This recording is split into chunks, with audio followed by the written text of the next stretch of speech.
అప్పుల బాధలు వెంటాడుతున్నాయా? అయితే 6 జేవిఆర్ వారి జాతిరత్నాలు ధరించండి. నమస్తే. భారతీయులు ఎక్కువగా ఆసక్తి చూపించే వస్తువు ఏదైనా ఉంది అంటే బంగారం మాత్రమే అని చెప్పాలి.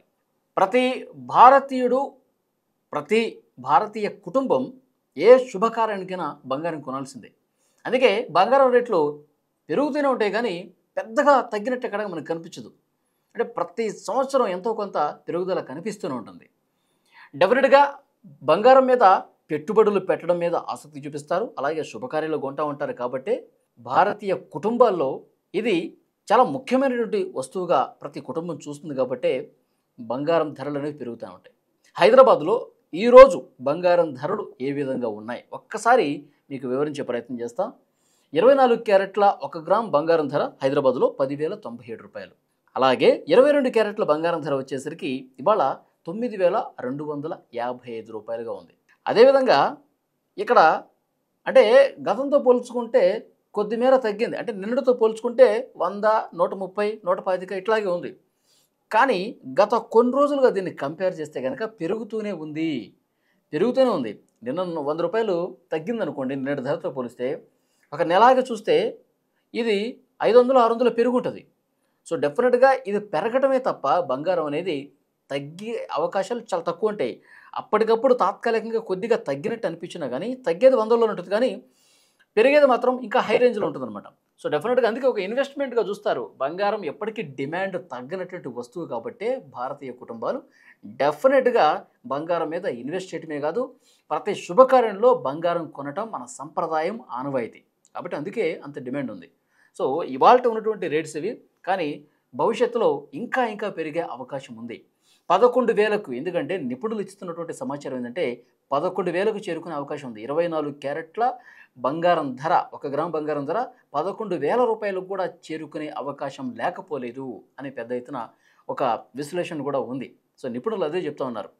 అసలు ఈ బంగారం అనేది ఎక్కడ ఎఫెక్ట్ అయ్యే అవకాశం ఉంది? ఇంత ధరలు పెరగడానికి కారణం ఏంటంటే అంతర్జాతీయంగా జరిగే కొన్ని పరిణామాలు కూడా బంగారం మీద ఎఫెక్ట్ ఉంటుంది. ఎందుకంటే మనం పెద్ద మొత్తంలో బంగారం ధరలు అనేవి పెరగటానికి మనం ఈ పెరుగుదల, తగ్గుదల ప్రభావం ఏవి చూపిస్తాయంటే అంతర్జాతీయంగా జరిగే కొన్ని కీలకమైనటువంటి పరిణామాలను బట్టి, అక్కడ జరిగేటువంటి కొన్ని వ్యవహారాలను బట్టి ఆ ఎఫెక్ట్ అనేది బంగారం లాంటి వస్తువు మీద ఉంటుంది. ఎగుమతి, దిగుమతుల్లో మనకు అనేక వస్తువుల మీద ప్రపంచ మార్కెట్ పరిణామాలను బట్టి కొన్ని వస్తువుల రేట్ల హెచ్చుతగ్గులు మారుతూ ఉంటాయి. సో అందులో ప్రముఖంగా బంగారం పేరును ప్రస్తావించాలి. ఇప్పుడు రష్యా, యుక్రెయిన్ యుద్ధం కావచ్చు, మన జరిగినటువంటి ఇరాను, ఇజ్రాయెల్ యుద్ధం కావచ్చు, అంతర్జాతీయంగా ప్రపంచంలో జరిగేటువంటి కొన్ని ఒడిదుడుకులు, కొన్ని వ్యవహారాలు, కొన్ని పరిణామాలు ఏవైతే ఉంటాయో, సో అవి జరిగినప్పుడు డెఫినెట్‌గా ఎఫెక్ట్ అయ్యేటువంటి వస్తువులో బంగారం కూడా ఉంది. ఇప్పుడు చమురు ధరలు ఏ విధంగా పెరుగుతాయి, తగ్గుతాయి మనకు తెలుసు అంతర్జాతీయ పరిణామాలను బట్టి. ఎందుకంటే పై స్థాయి నుంచి మనం ఇలాంటి వస్తువులు దిగుమతి చేసుకుంటూ ఉంటాం కాబట్టి డెఫినెట్‌గా అది కనిపిస్తది. కాబట్టి ఎన్ని పరిణామాలు జరిగినా మళ్ళీ కోలుకొని పెరగటమే తప్ప తగ్గనటువంటి వస్తువుగా బంగారాన్ని చూస్తారు. సో ఇదొక కీలకమైనటువంటి అంశంగా మనం చెప్పుకోవాల్సినటువంటి అవసరం ఉంది. సో డెఫినెట్‌గా ఇంకొక ముఖ్యమైనటువంటి పార్ట్ ఏందంటే బంగారాన్ని చాలామంది ఇన్వెస్ట్ చేయడంతో పాటు, బంగారాన్ని దాచుకోవడంతో పాటు అనేక శుభకార్యాల్లో ఆ సమయంలో బంగారం కొనడంతో పాటు ఇంకా ముఖ్యమైన విషయం ఏం చెప్పాలంటే బంగారం గురించి, బంగారం ఒక సెంటిమెంట్‌గా చూస్తూ ఉంటారు. ఇప్పుడు భారతీయ పండుగల్లో కూడా అక్షయ తృతీయ మనం మాట్లాడుకుంటూ ఉంటాం. ఇలా కొన్ని కీలకమైనటువంటి సందర్భాల్లో దైవంతో సమానంగా మనం బంగారాన్ని చూస్తూ ఉంటాం. మనం ఏదో ఆభరణాలుగా వేసుకొని మురిసిపోవటమే కాదు, దీన్ని ఒక సెంటిమెంట్‌గా, ఒక దైవంతో కూడినటువంటి వస్తువుగా బంగారాన్ని చూస్తూ ఉంటాం కాబట్టి డెఫినెట్‌గా భారతీయుల్లో ఒక పెనవేసుకుపోయినటువంటి బంధం బంగారంతో. ఆ విధంగా చూడాల్సిన అవసరం ఉంది. అందుకే ఎప్పటికీ ఎంత బంగారం ఉన్నా కొనడం మీద ఆసక్తి చూపిస్తూ ఉంటారు. ముఖ్యంగా భారతీయ మహిళలు ఒకవైపు ఆభరణాలు చేయించుకోవడంతో పాటు సెంటిమెంట్‌గా కూడా దీన్ని ఉపయోగించడంతో పాటు అదొక అదొక మంచి వస్తువుగా, శుభం కలిగే వస్తువుగా దైవంతో ముడిపెట్టి చూసే సంప్రదాయం మన భారతీయతలో ఉంది కాబట్టి ఆ రేట్లు ఆ విధంగా పెరగటానికి స్కోప్ ఉంటుందని కూడా చెప్తా ఉన్నారు. సో ఇక్కడ మీకు ఒక ముఖ్యమైన విషయం చెప్పాలి బంగారం గురించి. చాలామంది తమకేమన్నా డబ్బు అవసరమైతే తమ దగ్గరున్న బంగారాన్ని తాకట్టు పెట్టి తీసుకుంటూ ఉంటారు. మనం ఇటు బ్యాంకుల్లో కావచ్చు, లేదంటే రుణాలు ఇచ్చే ఫైనాన్స్ సంస్థల్లో కావచ్చు, చాలామంది తాకట్టు పెడతా ఉంటారు. తాకట్టు పెట్టి విడిపించుకోలేని పరిస్థితి కూడా ఉంటుంది. ఎందుకంటే వాళ్ళు తాకట్టు పెట్టి అవసరాల కోసం తెచ్చుకుంటారు కానీ, మళ్ళీ విడిపించడానికి అవి కొంత వడ్డీలు పెరుగుతూ ఉంటాయి. ఎప్పుడు బంగారం తెచ్చుకోవాలి, బంగారం తెచ్చుకోవాలంటే మళ్ళీ అప్పు చేయాల్సిన పరిస్థితే. మళ్ళీ మనం ఎందుకు అప్పు చేయాలి? అసలే అది అక్కడ తాకట్టు పెట్టి అప్పు చేసాం. దాన్ని విడిపించుకోవడానికి మళ్ళీ అప్పు చేయాల్సిన పరిస్థితి ఏంటి? అప్పు దొరకని పరిస్థితి కూడా ఉంటుంది. సో, ఇలాంటి వాళ్ళకేందంటే, ఇప్పుడు కొమ్మూరి గోల్డ్ లాంటి ఒక సంస్థ మీకు ఈ విషయంలో చెప్పాలా? వాళ్ళేం చేస్తా ఉంటారంటే, మీరు ఎక్కడైతే తాకట్టు పెట్టి అప్పు తెచ్చుకుంటారో, ఆ తాకట్టు పెట్టినప్పుడు మీరు తీసుకున్న డబ్బు కావచ్చు, తర్వాత అక్కడ పెరిగిన వడ్డీ కావచ్చు, మొత్తం, మొత్తం వాళ్ళే కట్టేసి ఆ బంగారాన్ని విడిపిస్తారు. విడిపించి ఏదైతే ఆ బంగారం ఆ రోజుకి వాల్యూ ఉందో, ఇప్పుడు ఇంతకుముందు హైదరాబాద్‌లో ఇవాళ రూ. 10,097 ఉంది. ఒక గ్రాము 24 క్యారెట్లది. 22 క్యారెట్లది 9,255 ఉంది. ఇప్పుడు మీరు ఎన్ని గ్రాములు అక్కడ పెట్టినా సరే, దాన్ని విడిపించి ఆ రోజు బంగారం ధర ఎంతుందో దాంతో క్యాలిక్యులేట్ చేసి మిగిలిన అమౌంట్ ఏదైతే ఉందో, ఆ మిగిలిన అమౌంట్‌ని మీకు అప్పగిస్తారనమాట.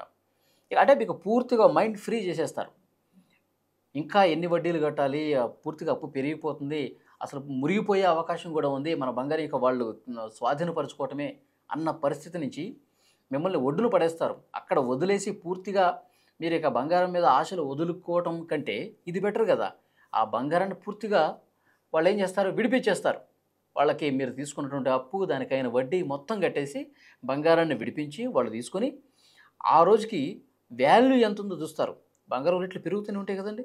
వాల్యూ ఎంత చూసి మిగిలిన మొత్తాన్ని ఎంతైతే మొత్తం తీసుకున్న అప్పులో ఇవాళ రేట్లో మైనస్ చేస్తే ఎంతైతే మిగులుతుందో ఆ మొత్తాన్ని కూడా వాళ్ళు కొద్దిగా నామమాత్రపు కమిషన్ తీసుకుంటారు. ఇది విడిపించినందుకు వాళ్ళకి ఎంతో కొంత ఉపయోగం ఉండాలి కదా! సో, నామమాత్ర కమిషన్ తీసుకొని ఎంత మొత్తం అయితే మిగులుతుందో ఆ మొత్తాన్ని మీకు ఇస్తారనమాట. సో, డెఫినెట్‌గా ఇలాంటి సంస్థలు ఉన్నాయి ఇప్పుడు. నిజంగా అప్పు పెట్టి తీర్చలేని, బంగారం కుదువ పెట్టి ఎవరైతే తీర్చలేని వాళ్ళు ఉన్నారో, సో, వాళ్ళకొక ఆశా కిరణంలాగా కొమ్మరి గోల్డ్ కనిపిస్తోంది. సో, డెఫినెట్‌గా స్క్రీన్ మీద కనిపిస్తుంది చూడండి నెంబరు. ఆ నెంబర్‌కి మీరు కాల్ చేస్తే ఎవరైతే విడిపించుకోలేక ఇబ్బందులు పడుతూ ఉన్నారో తమ బంగారాన్ని,